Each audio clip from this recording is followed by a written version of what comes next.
ఇలా ఏం చూసావా? మతం అనేది మనకు అమ్మ లాంటిది. ఇప్పుడు మన అమ్మ ఏం పెట్టలేదని ఇంకో అమ్మ దగ్గరికి వెళ్ళిపోతామా? ఓ సోదరా, జాగ్రత్తగా విను.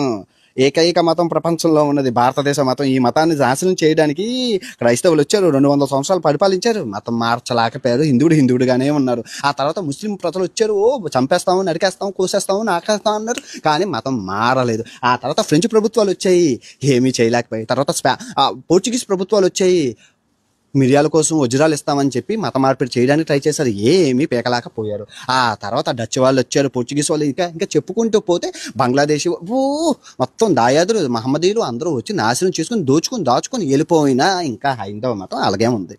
మనిషికి మతం అవసరం, గుర్తుపెట్టుకోండి. ఇంకా ఈ మతం గురించి ఇంకా డీప్ అనాలిసిస్ కావాలంటే ఐఏఎస్లు ఐపీఎస్లు ఉంటారు, వాళ్ళు క్రిస్టియన్లు ముస్లిమ్సే వాళ్ళు కూడా. సో వాళ్ళని అడిగితే ఈ చెప్పిన వీడియోలో తప్పు లేదు, అని చెప్పింది రైట్ అనే చెప్పాలి, ఎందుకంటే అది సైన్స్ కాబట్టి. కానీ మీరు నాంబిషనగాళ్ళు ఎవరైతే ఉంటారో, తొడాషనగాళ్ళు, 6వ క్లాసు 3వ క్లాస్ చదివి పాస్టర్లు అయిపోయిన వాళ్ళు, 1వ క్లాస్ చదివి సన్యాసులు అయిపోయిన వాళ్ళు, అసలు నాంబిషనగాళ్ళు అడిగితే సర్వం వచ్చు, నాకే తెలుసు అంతా, నేనే దేవుని అంటారు. వాళ్ళకి ఏం తెలియదు. నాంబిషనగాళ్ళు ఏ పని చేతకాక అలాగా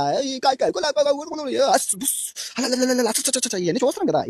మీరు అడగాల్సింది సైంటిస్టులని, ఆర్కియాలజిస్టులని, భూగర్భ శాస్త్ర నిపుణుల్ని, ఐఏఎస్ని, ఐపీఎస్ని, సోషల్ టీచర్ని అడిగితే బుక్కుల్లోని ఆ ఆధారాలు సైన్స్ని చూసుకొని చెప్తారు. మీరు నాంబేషనగా అడిగితే మీరు నాంబే. అందుకే చదువు అనేది ఇంపార్టెంట్. చదువుకుంటే చూసారు ఎంత నాలెడ్జ్ ఉంటుందో.